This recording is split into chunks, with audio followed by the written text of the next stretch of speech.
Bonjour à nouveau. Je vous présente ma opus N8. Et c'est le titre Divine Harmonie. Comme maintenant je fais, je vais vous faire écouter un passage de Debussy que vous connaissez bien, sûrement.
de Debussy. Ce tableau, cette œuvre, si vous regardez en face, c'est un cercle. En réalité, c'est la lune qui est en décroissement. Et si on regarde le côté gauche, que c'est la lune, ça ferait plus près 25 jours de la vie de la lune. Donc il est en train de définir. C'est la même chose qu'on fait aussi avec le soleil. Je voudrais vous montrer,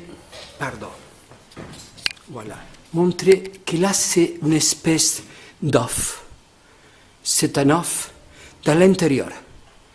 Par contraposition d'un autre tableau que je jouais, que c'est Hélène de Troyes, que là c'est un œuf vers l'extérieur. Donc vous voyez, c'est le relief vers l'extérieur. Et là, c'est un... Je passe par les autres tableaux, m'excuse. Et puis là, c'est l'intérieur. L'intérieur de l'œuf, qu'est-ce qu'on a? On a le jaune d'œuf. Mais en même temps, c'est un soleil. C'est un soleil qui est en train de se coucher. La même chose que la lune, qui est 25 jours. Et lui va se coucher. Et dans la mythologie égyptienne, à nouveau je répète, c'est pas ce que je crois, c'est que ce qui était, c'est un petit peu comme de l'histoire. Et il y avait les scarabées, qui étaient un grand symbole dans la mythologie égyptienne de renaissance, de l'autre vie. Et même ils avaient des propriétés qu'ils disaient vis-à-vis de la mort, vis-à-vis du judice qu'ils allaient avoir après la mort. C'était un protecteur. Donc c'est le scarabée qui va prendre dans ses mains le soleil pour le cacher, pour le remettre à nouveau les jours d'après. Il est dans le bateau, justement le bateau qui c'est le bateau au-delà. Et là on dit, dans la mythologie plus tard, grecque, psychopompe. Si vous regardez, c'est une espèce. Dans la mer, il y a 1, 2, 3, 4, 5. C'est une portée. C'est la musique. Pour quelque chose, je l'appelle divine harmonie. Dans beaucoup de sens, mais aussi dans la musique. Et c'est une espèce de clé de sol. Oui, je l'ai fait un tour de plus. J'avais besoin de faire un tour de plus. Il fallait que ça tourne encore plus. Alors, c'est une clé de sol, ce que vous voyez, elle commence là. Il fait le tour, elle descend. Voilà, ça c'est la clé de sol qui est toujours dans la troisième portée en commençant en haut, deuxième portée commençant d'en bas. Donc c'est une partition qu'il va voir maintenant. C'est une musique qu'il va voir. C'est une musique que, premièrement, elle va commencer depuis le ciel. Depuis le ciel, il va rentrer ces clés de sol qui va passer par la mer. À partir de la mer, il va sortir de la mer, il va aller dans les végétaux, il va monter pour créer un arbre qui est aussi musique. Je vous raconterai après l'histoire de ce papillon-là et comment cette espèce de sirène, déesse, c'est un personnage presque extraterrestre qui vient de au-delà, qui vient du ciel. Elle passe, première étape, elle passe par la mer. Elle sort dans la terre, il se fait végétal, voilà l'arbre, et puis pour devenir quelque chose que ça ressemble à un animal. C'est une espèce de sirène de déesse. Elle fait, et après plus tard, l'arbre. Et si vous regardez, dans l'arbre, il y a une espèce comme de cœur.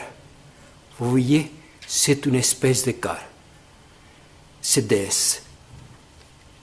La même chose, on va trouver ici une espèce aussi d'un autre corps qui se fait, d'une autre façon, mais une espèce de notre corps qui c'est la continuation de la clé de sol dans le côté droit du tableau.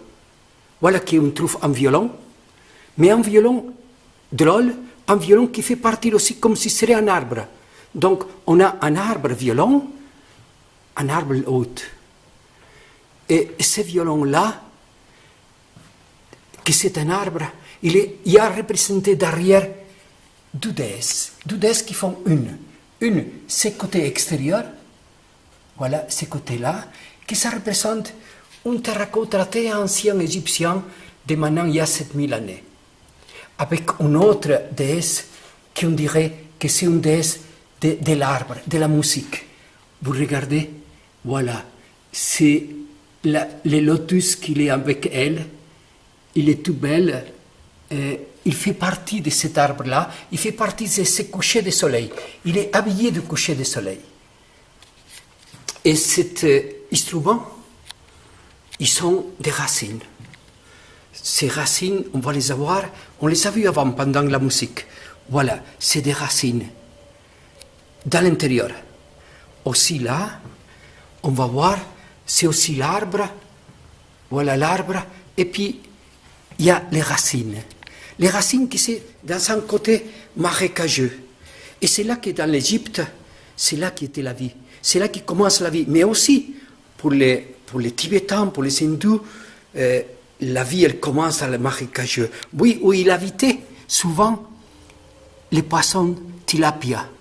Oui, c'est un poisson qui était aussi dans le Nil. Et il y avait la particularité que quand ces petits enfants, tout petits comme des œufs, ils étaient en danger, ils les mettaient dans la bouche pour après les sortir quand il n'y a pas le danger. Et je parlais de que c'est les racines. On va vous parler après. Mais laissez-moi passer encore le côté supérieur. Il y a quelqu'un qui joue l'arpe.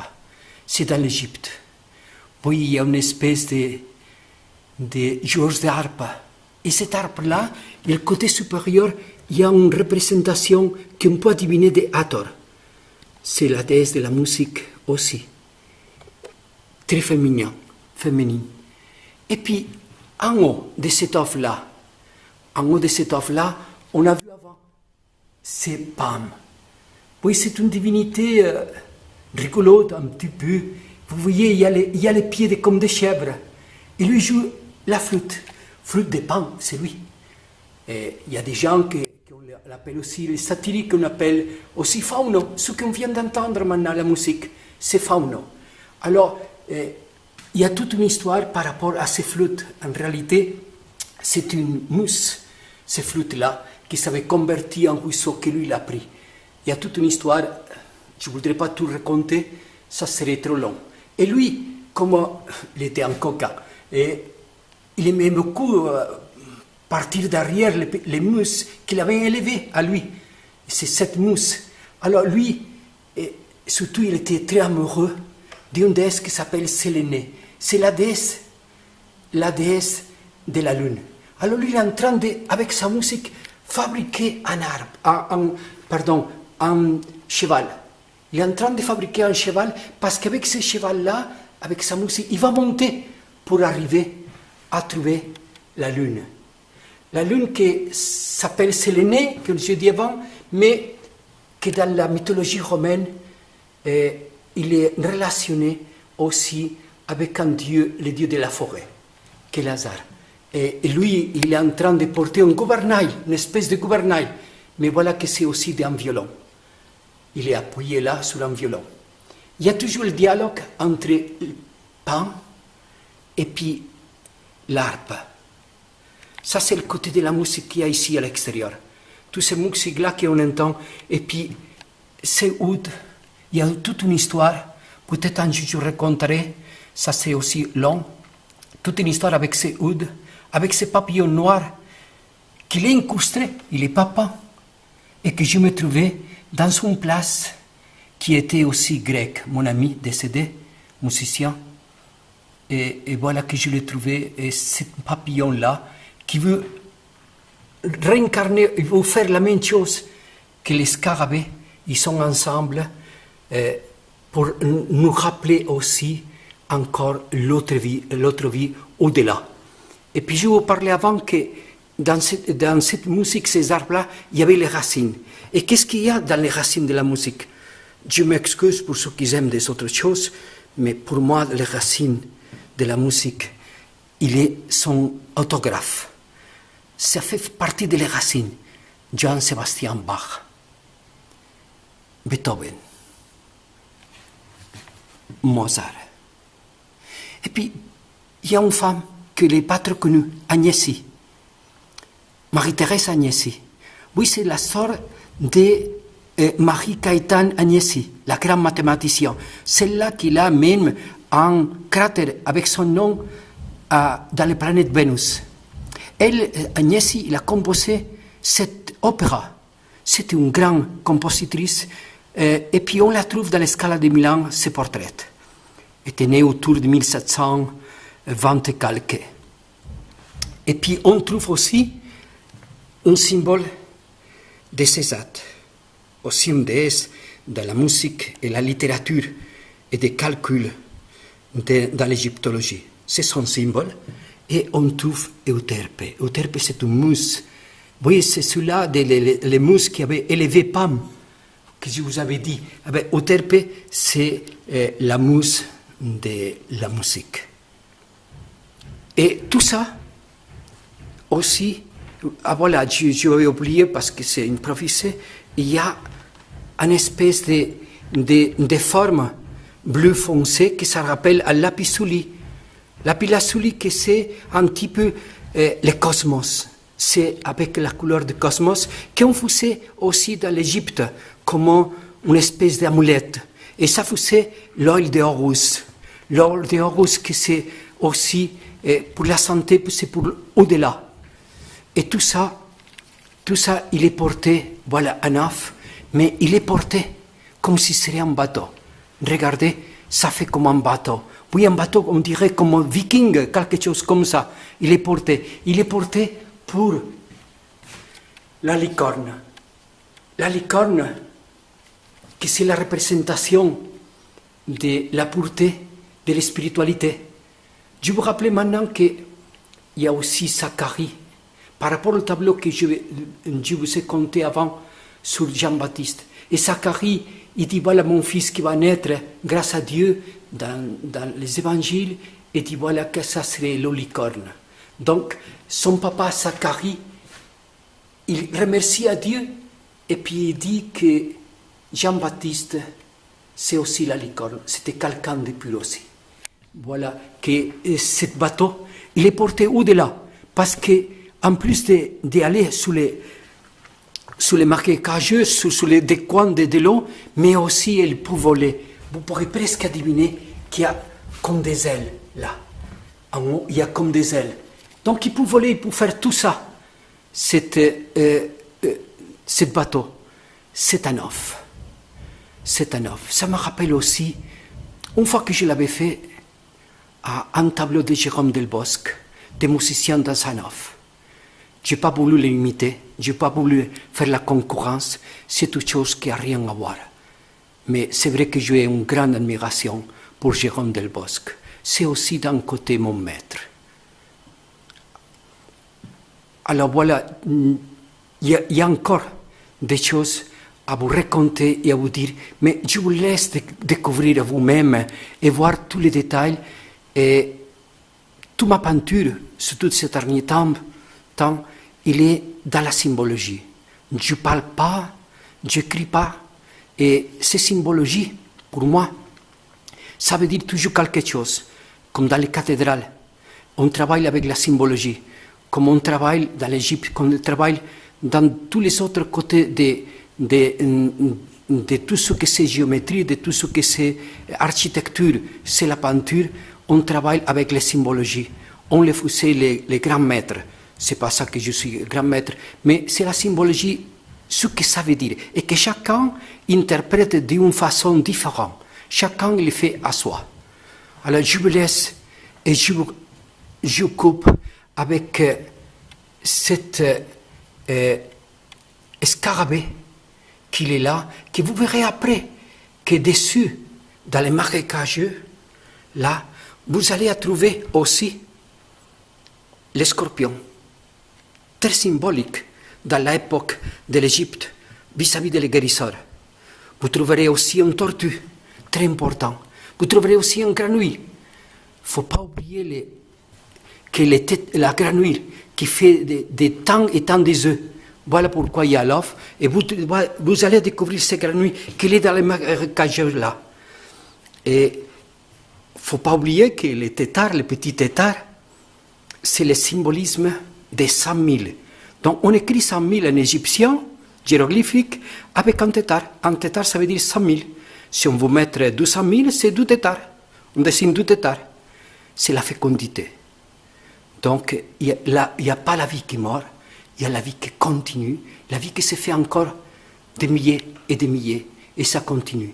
Et c'est ça que je vous souhaite, que la vie et la lumière soient très forts dans votre corps, dans votre pensée. Au revoir, à bientôt.